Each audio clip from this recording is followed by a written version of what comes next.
another guys, ipapakita ko sa inyo kung gaano sinira ng bagyong Kabayan yung kabuhayan ng mga tao dito. Nakita nyo yan? Yan. Abaka yan. Isa yan sa pinagkukunan ng hanap buhay. Isa sa mga hanap buhay ng mga tao dito sa Barangay Pichon. Pero tingnan nyo, halos wala nang natira. Yan. Isa lang ito sa mga damages ng bagyo sa kabuhayan or sa mga tanim ng mga tao dito sa Barangay Pichon, particularly sa Sitio Panlaisan. So ganyan. Yan noon, ganyan. Maraming abaka dyan. Napakarami, halos abaka yan lahat at saka palkata. Pero tingnan nyo ngayon, ano nangyari?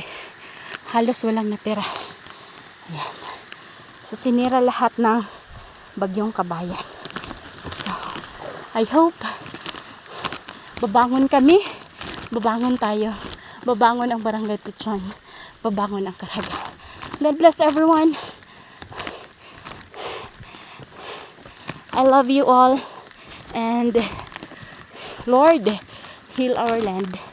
Thank you. God bless.